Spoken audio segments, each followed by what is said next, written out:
Bonjour Cédric. Bonjour, bonjour Valérie. Alors Cédric, nous sommes rencontrés dans un événement d'entrepreneurs. Voilà, on a bien discuté. Ton profil m'intéressait au moment où j'avais des besoins dans mon développement de carrière professionnelle, on va dire. Tu es devenu mon Oui, coach. Voilà, donc je le dis. Tu fais partie voilà, d'un de mes coachs. Et bon, on a travaillé ensemble pendant plusieurs mois et c'est super. Voilà, j'ai beaucoup apprécié, j'ai beaucoup appris.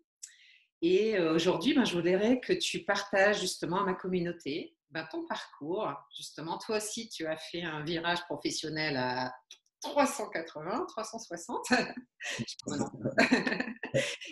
Et aujourd'hui, tu es lancé et tu atteins ton objectif. Donc, en fait, je voulais que tu nous partages ton expérience, tu vois, un petit peu, on va dire avant, maintenant. Et après, suite à tout ça, si tu avais 3 conseils à donner aux gens qui se cherchent encore, qui se tâtonnent, sortir du salariat, partir dans l'entrepreneuriat, ils ne savent pas trop. Voilà. Donc, est-ce que tu aurais comme 3 conseils à donner?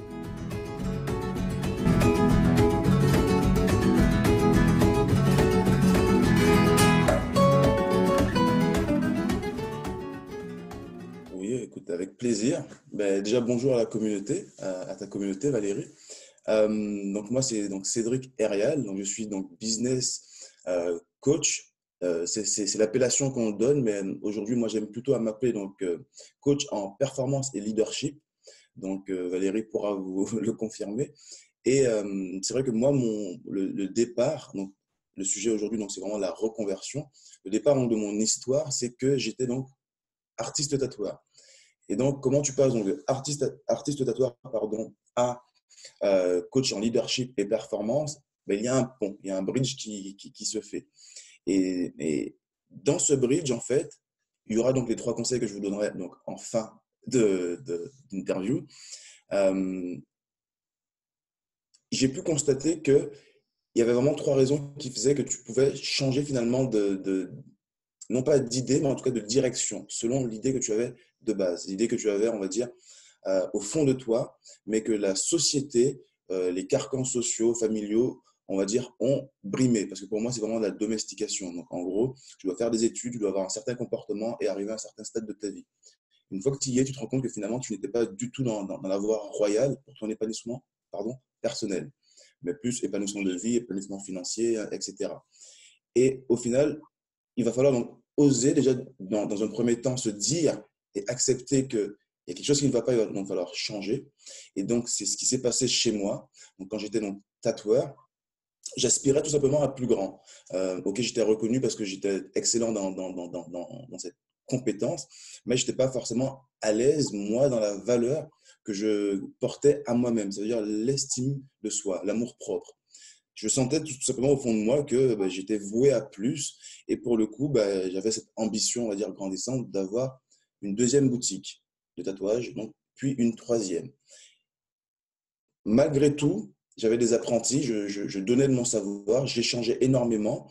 Donc voilà, je coachais déjà sans même m'en rendre compte. Je me sentais pas pleinement rempli dans ma mission. Et pour le coup, j'ai, au bout de 3 ans, ouvert un centre de formation professionnelle qui me permettait donc de pouvoir assouvir encore plus mes ambitions de grandeur, parce qu'en fait, comme je vous disais, il faut oser déjà accepter qu'on a des rêves et qu'on peut les réaliser. C'est déjà un premier pas, parce que il y a l'action, mais avant l'action, il faut déjà qu'il y ait cette réflexion, cette ouverture. Et donc, pour ça, il faut déjà s'informer, savoir vers quoi on tend vraiment, et donc se connaître. Et moi, je savais au fond de moi, me connaissant, que j'aspirais encore à plus. Pourquoi? Parce que quand je passais les apprenants, j'ai passé plus d'une centaine d'apprenants dans ce centre de formation.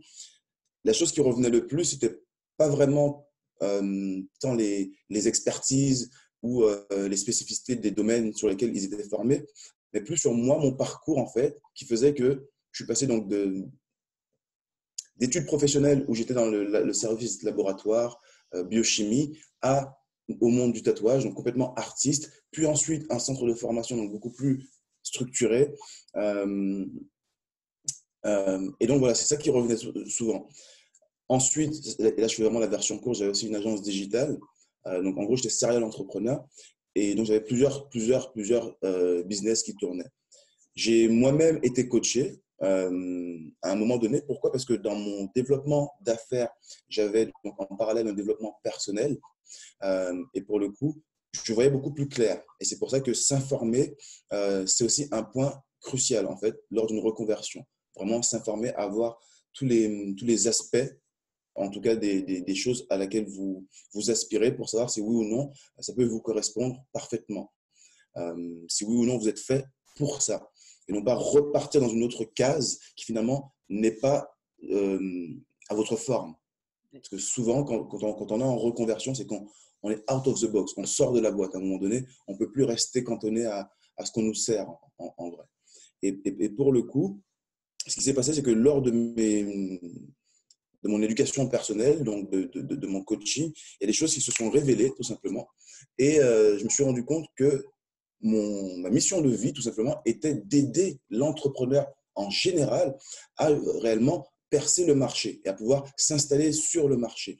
Et donc, ne plus réserver finalement mes compétences que j'amenais en plus naturellement et dont je n'étais pas payé pour, puisque je coachais à la demande, en plus des services tangibles que je rendais. Et là, en fait, finalement, c'est comme si j'osais me dire que j'allais pouvoir aider plus de personnes et me faire payer pour exactement ce que je fais déjà naturellement, sans avoir finalement de retour compensatoire ni même attendu au final de ma part. Donc, je n'osais même pas attendre un retour de l'aide que j'amenais aux personnes, en plus de l'expertise que je leur donnais et du certificat. C'est-à-dire vraiment cet aspect mindset, état d'esprit, inspirationnel pour savoir comment je vais pouvoir, moi, en tant que nouvel apprenant, mieux évoluer dans ma stratégie de business. Oui. Et donc, m'étant formé autour du business, ayant fait énormément de séminaires, dont celui dans lequel on s'est rencontrés avec toi, Valérie, j'ai pu aussi, moi, m'expertiser justement sur les différentes stratégies à mettre en place pour pouvoir scaler, faire exploser un business, en gros. Et puis en Donc, ligne. voilà comment j'ai fait cette reconversion, finalement. C'est quand j'ai vraiment pris en compte, finalement, mes dons, mes talents. Il y en a qui appellent ça le super pouvoir, la zone d'excellence. Et une fois que j'ai pris vraiment en compte ça, que je me suis rendu compte que le marché en face de moi avait des attentes similaires à ce que moi je pouvais amener, la cohésion s'est faite naturellement. Ça a pris du temps parce que il faut oser énormément de choses avant de pouvoir prétendre à un nouveau marché. On parle du syndrome de l'imposteur, on parle de qui je suis pour. Et voilà, il y a énormément de steps à passer quand on est entrepreneur. Et encore plus quand on est en reconversion, donc on arrive sur un nouveau domaine, une nouvelle thématique, de pouvoir réellement déjà soi-même se domestiquer à ces nouveaux paradigmes et ensuite domestiquer notre esprit. Parce que quand bien même on veut rentrer finalement dans un carcan, si psychologiquement, si dans ton mental, tu n'es pas prêt finalement à accueillir finalement cette nouvelle identité, euh, ça va être beaucoup plus difficile. Ça va être beaucoup plus difficile, beaucoup plus frustrant, voire même tu peux arriver à l'impossible, c'est-à-dire à ne pas le faire réellement. Pourquoi? Parce que tu n'as pas été vraiment creusé au fond de toi sur les points bloquants, tout simplement. Donc voilà, c'est plein d'étapes comme ça à traverser, et en l'occurrence, la partie psychologique. Rien que quand tu les dis, j'ai l'impression de revivre toutes ces étapes, tu vois, parce que c'est vraiment ça. Entre le moment où on dit, bah, tiens, je veux faire autre chose parce que je ne me plais pas dans mon truc, j'ai des compétences naturelles que j'ai repérées. Faut en prendre conscience, hein, justement, de qu'est-ce qu'on fait naturellement qui nous plaît aujourd'hui, qui pourrait être une valeur perçue, et que si nous, on ne la voit pas, en fait, il faut demander à son entourage comment toi, tu me perçois pour essayer de sortir justement en fait, le potentiel qu'on ne voit pas parce qu'on est tous les jours en fait, dedans, quoi. Et après, c'est vrai qu'entre les choses naturelles et de là à les passer au business, ouais, tu passes effectivement par des hauts, des bas, et ça dure un certain temps, je dirais. Mais tout ça, c'est un travail à faire. Et c'est vrai que de se faire accompagner, franchement, c'est une chose indispensable en fait. Ça, on le voit bien dans le milieu de l'entrepreneuriat, du web entrepreneuriat, voilà, où j'étais beaucoup jusqu'à maintenant aussi. Tous ceux qui réussissent, ce sont ceux qui se font accompagner, hein. Et c'est rare, en fait, ceux qui percent et qui n'ont pas de coach, en fait. Tu vois, Ouais. On nous fait croire, je dirais à tort, hein, ça c'est vraiment un truc que j'ai envie d'insister aussi dessus, c'est que avec le web aujourd'hui tout est facile, le web c'est magique, voilà, achetez une formation, vous allez gagner des milliers d'euros, ça marche pas. Ça marche pas. Et voilà, moi, ça fait 3 ans que je baigne dans le milieu et je le vois bien en fait autour de moi. Toi aussi, tu as pu le constater que en fait que c'est pas vrai, que ça se passe pas comme ça. Ça, c'est parce que les gens veulent déjà faire acheter des formations, c'est sûr, on le fait miroiter, mais derrière, qu'il y a un réel travail et un accompagnement en général indispensable. Donc voilà, mais c'est possible, hein, bien entouré, avec les bonnes personnes, avec les bons coachs, les bonnes formations, la volonté et tout. Il n'y a pas de souci. Il faut dire, allez-y, allez-y. Voilà. Et après, ben, il faut gérer toutes ces émotions. On apprend. Voilà. Alors maintenant, qu'est-ce que tu voudrais nous partager donc comme pépite, comme point fort justement de ton expérience, hein? Alors, ben, tu verras, hein, ça retranscrit un petit peu tout ce que j'ai dit. La première des choses, ce serait vraiment s'informer, de s'informer vraiment. La première des choses, avant toute reconversion, c'est vraiment d'ouvrir les yeux et de s'informer réellement de manière proactive. C'est-à-dire vraiment aller chercher l'information finalement et la bonne information. Parce que pareil, tout découle finalement de la qualité de l'information que tu vas recevoir. Et donc, est-ce que si tu as mal aux dents, est-ce que tu vas voir un plombier? Est-ce que tu vas voir un dentiste finalement? Donc vraiment aller chercher la bonne information. Ensuite, en deuxième point, ça va être vraiment d'oser. Oser, une fois que tu as l'information, ben, oser déjà y croire, oser vraiment te dire que si c'est fait pour moi, ben, que finalement c'est fait pour moi. Et donc vraiment le proclamer, le vivre en fait. Euh, Oser finalement passer à l'action. Tu parlais d'accompagnement, justement. Ça peut être tout simplement une démission. Tu sais, on parle de reconversion, ça peut être ce courage-là, aller jusque-là, avec tout l'enjeu que ça implique, bien évidemment. Donc vraiment, chacun est responsable de sa vie. Mais en l'occurrence, quand tu sais que c'est beaucoup plus fort et beaucoup plus grand que toi, à un moment donné, il faut que tu puisses vraiment passer à l'action, quoi. Tu ne peux pas laisser passer encore 1 an, 10 ans, une vie à être dans la réflexion. À un moment donné, il faut passer à l'action. Et le troisième point, effectivement, c'est se faire accompagner, bien évidemment. Pourquoi? Parce que tu récupères finalement en tout cas, voilà, tous les raccourcis de la personne qui t'accompagne. Et c'est pour ça qu'il faut que tu sois accompagné par la bonne personne, toujours pareil, dans le même principe du plombier et du dentiste, en fonction de tes besoins, de tes thématiques. Fais-toi accompagner sur voilà, on va dire, ce point bloquant précis. C'est-à-dire que si maintenant tu as du mal dans ta réflexion à passer à l'action, justement de manière tangible, fais-toi accompagner justement dans cette réflexion. Si on parle de reconversion, ben, entoure-toi des bonnes personnes avec les bons outils justement pour pouvoir comprendre comment va se passer ta reconversion. Donc de la meilleure manière possible. Et finalement, c'est se sécuriser que d'être accompagné. Des choses qu'on ne puisse pas faire seul, on le fait avec quelqu'un. Et plutôt que d'attendre, d'espérer hypothétiquement le faire demain, qui peut se transformer en 2 ans, ben là, on s'engage réellement avec quelqu'un qui a tous les tenants et aboutissants pour nous permettre d'arriver au point B de manière précise et sécuritaire. Ben, on s'engage tout simplement.